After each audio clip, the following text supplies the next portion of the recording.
In this video, we're going to take a look at chemical calculations applications, limiting reagents, and percent yields, why that stoichiometric process is important.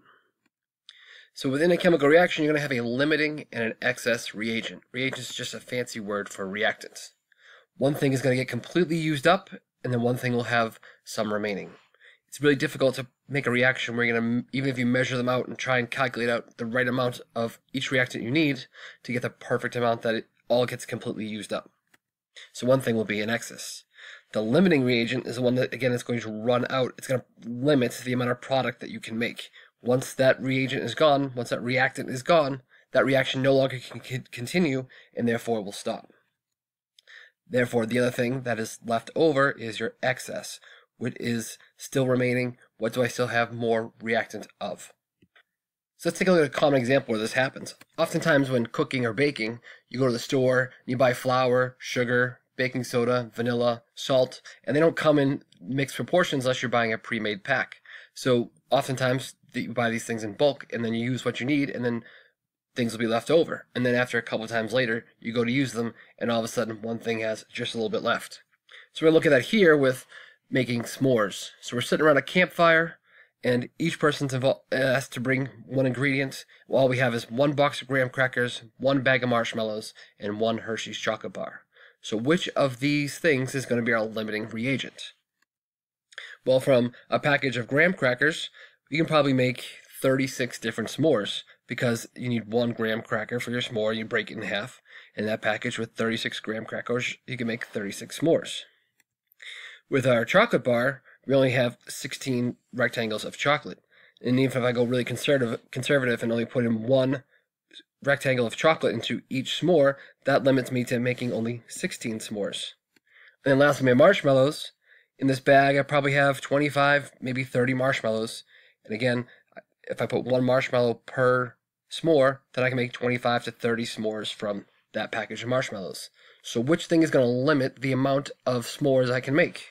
Well, the chocolate bar. Once I use up each rectangle of chocolate, I no longer can make any more s'mores because I have no chocolate left to combine with graham crackers and marshmallows, which are in excess, to make any more s'mores. So let's take a look at how this works with chemistry. Here I have that ammonia reaction once again, where I have nitrogen combining with hydrogen to make ammonia. And I know on the microscopic scale, 1 molecule of nitrogen combines with 3 molecules of hydrogen to make 2 molecules of ammonia. In the macroscopic scale, I have 1 mole of nitrogen combining with 3 moles of hydrogen to make 2 moles of ammonia. So down here we see before our reaction we have 2 molecules of nitrogen and 3 molecules of hydrogen. Which of those two reactants is going to run out and limit the amount of product I can make? And this is where you're going to be careful of what you have going in, what you have going out, and how they all relate to each other. Because looking at our reactants, you think, oh, well, I have only 2 molecules of nitrogen, and I have 3 molecules of hydrogen. The nitrogen is going to run out first. But in reality, going back up to that microscopic recipe, I take 1 molecule of nitrogen with 3 molecules of hydrogen to run this reaction through once. It makes me 2 molecules of ammonia.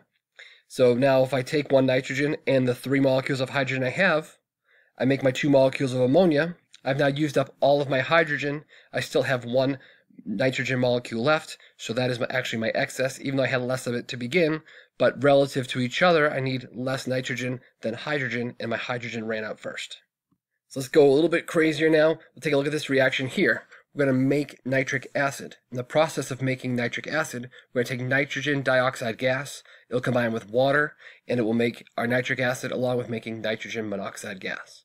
So if I have 15 grams of nitrogen dioxide to start, I also have 5 grams of water, how many grams of nitric acid can be formed? So we'll look at our balanced chemical equation, which we'll need for our mole ratio. So I have 3 moles of nitrogen dioxide combining with 1 mole of water to make 2 moles of nitric acid and 1 mole of nitrogen monoxide. So now we're going to analyze and look and see what we have here for information and figure out how we can fit these pieces together. So what do I know? What do I not know? Well, I know I have those 15 grams of nitrogen dioxide to start. I also have 5 grams of water to start. How many grams of nitric acid can I make? So I have to actually treat this like 2 separate problems. From that 15 grams of nitrogen dioxide, how much nitric acid can I make? And from 5 grams of water, how much nitric acid can I make? So let's first take a look at our nitrogen dioxide, relate that to nitric acid, and figure out what information we need. Well, again, the only way I can relate two different substances to each other is through the mole ratio. So if I look up at the balanced chemical equation, I know that 3 moles of nitrogen dioxide gas will react and make 2 moles of nitric acid. However, I have grams of nitrogen dioxide, not moles of nitrogen dioxide. So I need the molar mass of nitrogen dioxide. 1 nitrogen and 2 oxygens, so 46 grams of nitrogen dioxide gas for every mole of nitrogen dioxide. And then lastly, we want to get back out to grams of nitric acid, so we'll need its molar mass also. 1 hydrogen, 1 nitrogen, plus 3 oxygens. So it has a molar mass of 63, so 63 grams of nitric acid for every 1 mole of nitric acid. So now we'll take a look at the water. So I got grams of water, so I need to get those into moles, so let's get its molar mass. I know 1 mole of water is 18 grams of water. And then we can relate our water to our nitric acid. I know for every 1 mole of water that reacts, 2 moles of nitric acid is produced. So there's all the information I need, and now I'm going to do 2 separate gram-to-gram calculations to figure out which one will run out and which one will be in excess. So the nitrogen dioxide is what I have first. I'll just use that one first. We'll take our given, put it over 1. Then we change those grams of nitrogen dioxide into moles of nitrogen dioxide. So we need grams of nitrogen dioxide in the denominator, and that 1 mole of nitrogen dioxide will be in the numerator. So that gets me up to moles of nitrogen dioxide. I now can use the mole ratio to get from moles of nitrogen dioxide into moles of nitric acid. For every 3 moles of nitrogen that reacts down the denominator, so they reduce out, I get 2 moles of nitric acid being produced. And then lastly, I can take my moles of nitric acid, change them to grams with its molar mass. Again, I'll put the mole now on the bottom, so they reduce out, put the grams, the molar mass up on top, and I find I can make 13.7 grams of nitric acid with that 15 grams of nitrogen dioxide. So that's only half of our problem. We also know we have 5 grams of water, so let's figure out those 5 grams of water, how much nitric acid can be made from those. So again, same process, we'll take our given, put it over 1. So we'll take our 5 grams of water, which we're going to begin with. We're going to change those grams of water into moles. So we're going to put its molar mass in the denominator so it reduces out. I know that 18 grams of water is 1 mole of water. There's my conversion factor. So now I have moles of water. Then I can use the mole ratio to change those moles of water into moles of nitric acid. And then putting the mole of water on the denominator again, they reduce out. I'm up to moles of nitric acid. And then one more step. I know for every 1 mole of nitric acid, there are 63 grams of nitric acid. So from this, I can make 35 grams of nitric acid from that 5 grams of water.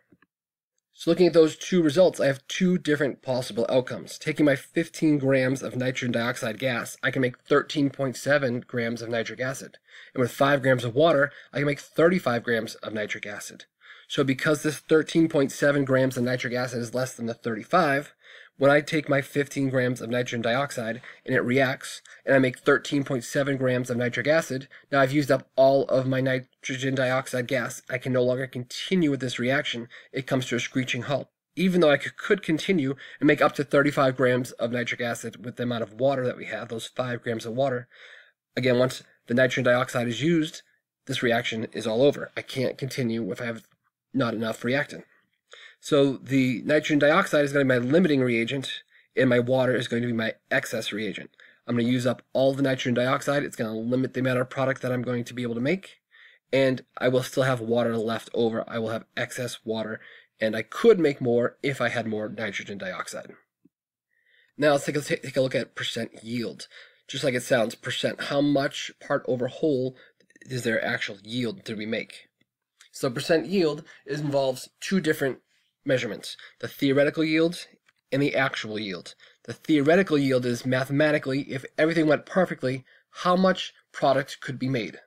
If I have a perfect set of conditions and I get every last bit of my product out and every last bit of my reactants react, how much should I make? My actual yield, though, is after I'm in the lab and I collect out of the beakers and test tubes and whatever else I mix things in, how much product am I actually getting my hands on? This too kind of relates to baking. When you're baking Toll House cookies and it tells you you should be able to make 36 cookies with 1 batch of this Toll House cookie mix, then you inevitably end up spilling some. You can't scrape it all out of the bowl. You take a little taste of the uncooked batter, and next thing you know, you only have 30 cookies that you've made. So that's your actual yield versus 36 that the recipe told you should make. And so in order to get to percent yield, you have to again take the part over the whole, the ratio of your actual yield versus your theoretical yield. How much you really did get versus how much you should have gotten. Then to make a percent, you're going to multiply it by 100%. So the percent yield is actually a measure of the efficiency of how well you carried out that reaction. How careful were you when you're taking your measurements? How careful were you in mixing together your reactants? And how careful were you when you were taking back out the product that you made?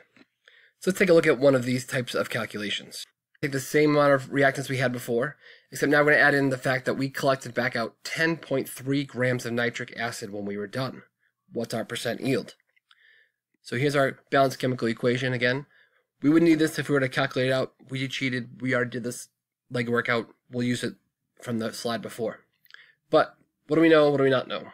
Well, we know we collect out those 10.3 grams of nitric acid. That's our actual yield. That's what we got our hands on when we were all done. We don't know what our percent yield is. Well, in order to get percent yields, we need our actual yield and our theoretical yield, and then take the ratio of those times 100%. So I still need my theoretical yield. Here you'd have to do those calculations out, figure out how much you should get back out. But again, we did that already. We know we should be getting back out those 13.7 grams of nitric acid. So now I can just take my actual yield and theoretical yield and plug them into that equation.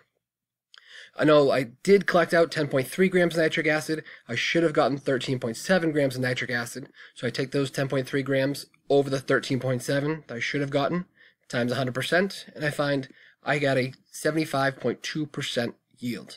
I got 75.2% of the product I should have as this reaction went through. Therefore, 24.8% was waste. There's a lot of reasons why you don't get 100% again.